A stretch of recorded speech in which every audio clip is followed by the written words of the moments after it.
What? What?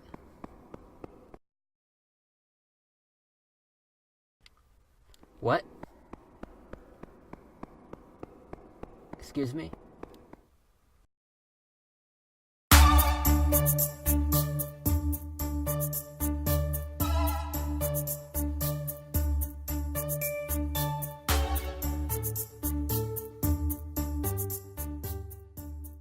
In Petscop 8, Paul meets Marvin,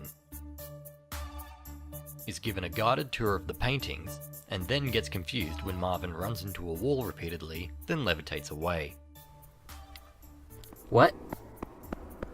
Paul is unable to find him and eventually calls an unknown person, who we assume tells Paul something along the lines of, "There was an entrance there when I played it." Yeah, well the thing is, it's not here now. There's not even a passageway or anything. Figuring out where Marvin went is going to be difficult, but not impossible. The first thing we're going to need is a map. This map. How I made this map is in the description.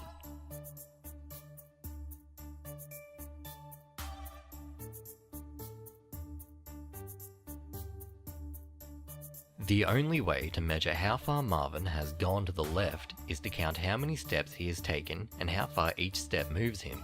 So the second thing we need is a ruler and an average distance per step. Now we get footage of Marvin running. Now we place a ruler on the ground and measure his steps like this.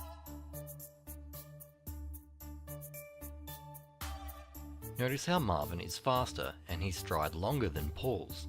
This is why we couldn't use Paul's footsteps to determine where Marvin ended up. You can see the difference here.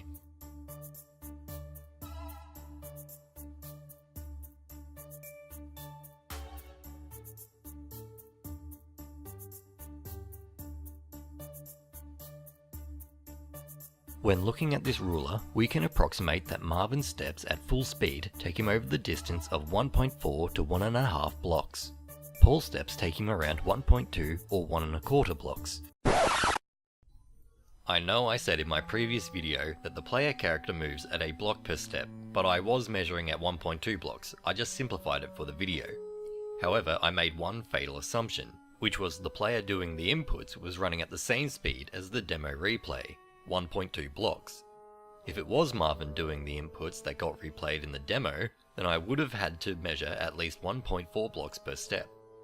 Marvin runs about 20% faster than Paul. His walking animation also takes 2 frames longer to complete each step, making his stride longer. How this would affect the tracking, I have no idea. I'm going to have to revisit that video as soon as possible. The third thing we have to do is count how many steps Marvin takes. Once this is done, we can as accurately as possible determine how far left Marvin had run and where he stops. When all of these measurements are taken into account, we can begin tracking. On the map, it looks like this.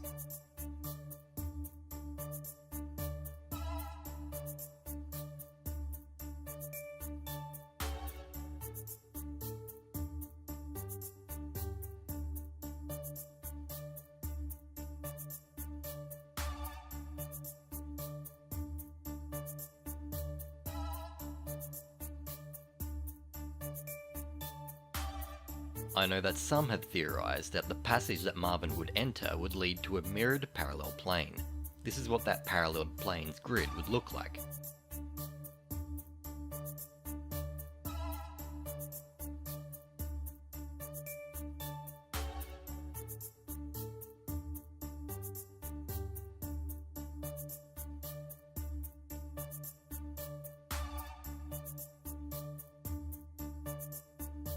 As you can see, Marvin clips through multiple walls and overshoots what would be the parallel staircase.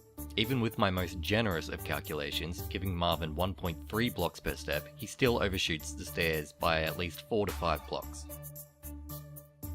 So what can we glean from this? First, we know that at a distance similar to when Marvin first starts running into the wall to the area just outside the phone room is something that Marvin wants Paul to look at. Secondly, we can possibly place a third staircase entrance here. However, notice the way in which Paul enters and exits the stairs. As you can see, the cameras are reversed. If the staircase is only going in one way, straight up with no curves, the direction Paul should run is switched. So to get to this new entrance, Paul should run right, not left. It may be the reason why Paul never found Marvin when he chased after him, because going left was actually taking him further away from Marvin. Furthermore, the entrance in which we see the school and the bench may no longer be outside the right entrance, but this new left entrance. With the player, assumed to be Marvin in Belle's demo, another demo replaying itself in a different location. The school may not be a windmill situation, in which it's only visible as the Shadow Monster Man, but just in a different location Paul's yet to go.